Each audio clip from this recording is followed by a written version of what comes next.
Shabbat Shalom and welcome to First Kings, I should say Second Kings, chapter 4, in which there are 44 verses. Verse 2, we have an omission of wherewithal I anoint myself.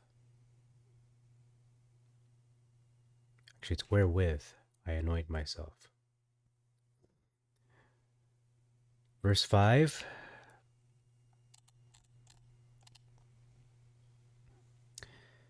and she poured in versus she poured out.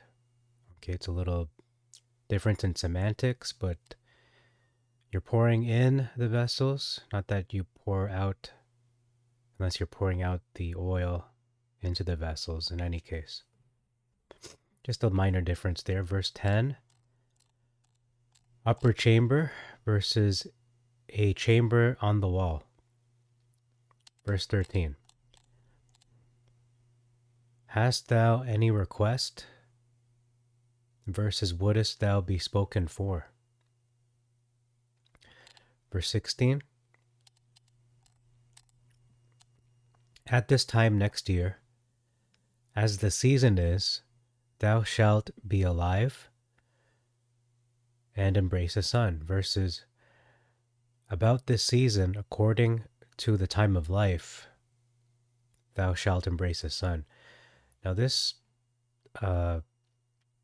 this expression, according to the time of life, the only other occurrence I can remember off the top of my head anyway is Genesis 18 verse 10, where the Lord or Hashem is speaking to Sarah, says you will have a son at about this time according to the time of life. In the Septuagint, it's rendered in Genesis 18:10, according to this period, seasonably. So it seems to be a little more specific in the Septuagint in both Genesis 18 and here in 2 Kings chapter 4. At this time, so this same time, such as the season is basically, you shall be alive and embrace a son. So he's saying you're going to live to see that day at this specific time of the year, next year, basically. In the Masoretic, it says about this season. So he's saying about this season. It doesn't say what year.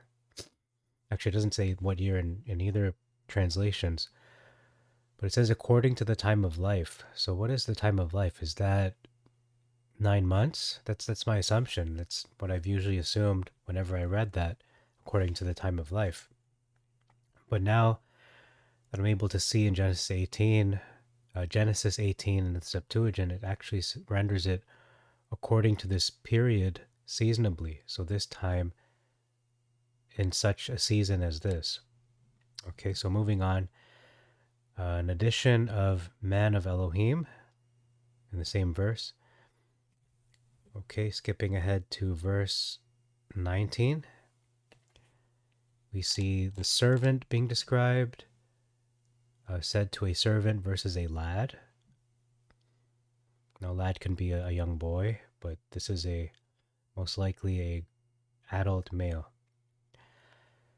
Verse 20, lay versus sat on her mother's knees,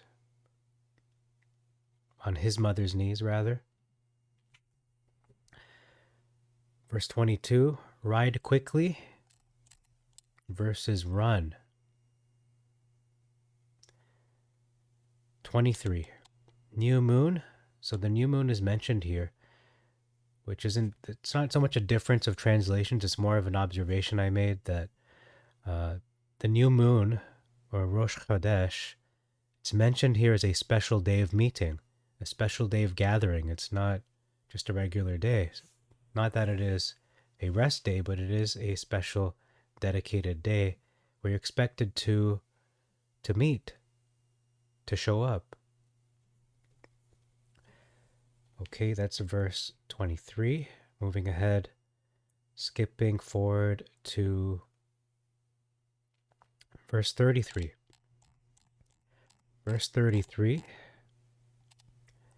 Notice how, okay, this is my initial impression, so this is false, but I'm just going to say here that initially I thought that Elisha went into the house and shut the door upon themselves, the two. And I assumed for some reason this was the mother. No, it's actually his servant Gehazi. So whatever I was about to say, just dismiss it. I was going to say that he was alone with a woman and he closed the door, but that's not what happened. This is Gehazi in the room together. So moving ahead, 34. Bowed himself upon him. So this is Elisha reviving the child. And he bowed himself, not stretched himself. So bowed, or I should say stretched, can also mean bend, crouch, and prostrate. So it does mean bowed. It's just the translator decided not to use bowed. He used stretched. Verse 35. This is our first big difference of the book, 2 Kings. And so prepare for it. It says here he bowed himself and the child, what? 7 times. He bowed himself and the child 7 times. Now in the Masoretic, it doesn't describe him bowing himself on the child 7 times. It talks about how the child's already alive and sneezing, something I was doing just before this video. I got a bit of a cold. The child sneezed 7 times? How does that make any sense? What is that doing to help him return to the land of the living? Nothing. Unless you're saying, okay, he stretched himself, and because of that, the child sneezed 7 times. You're saying, okay, so he sneezed 7 times in succession. But it makes more sense that he bowed himself on the child 7 times. This is either prayer or some kind of technique. Maybe it is similar to the CPR that Elijah had done, where he was breathing on the child that he revived, respectively. Okay, that's verse 35. And our first big difference. Bowing versus stretching.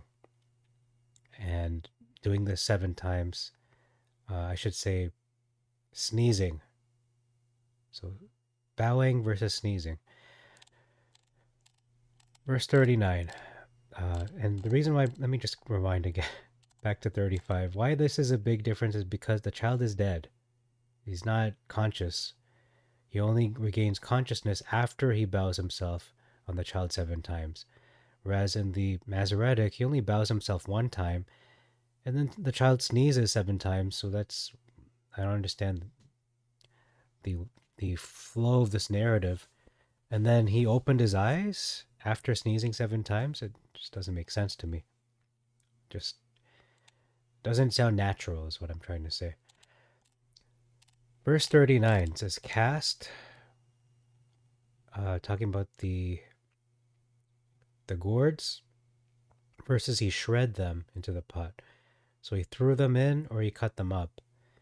And the footnote to my hard copy reads not gourds, but it is a calosynth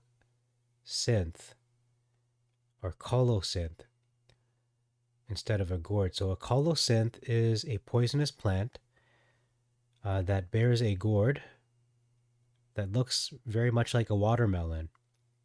And I believe watermelon actually originates from the Middle East. So the Latin name is Citrullus colocynthus. It has many common names, including Abu Jal's melon, colocynth, as I said, bitter apple, bitter cucumber, vine of Sodom, wild gourd. It is a poisonous desert viney plant native to the Mediterranean basin in West Asia, especially the Levant, Turkey, and Nubia. So that was the harmful thing in the pot, this specific gourd. That footnote actually gave us a lot of information that we're not privy to if you don't have that footnote. So very thankful for that. In verse 40, we see they make a statement regarding that in both. It says, death in the pot. So what could be harmful? Well, we just got the answer in the footnote of the previous verse. This is the colocynth, which can be poisonous if not prepared properly. You have to boil it a certain way and there's take out a certain part that contains the poison or the harmful ingredient. Last verse talks about cakes of figs of the first fruits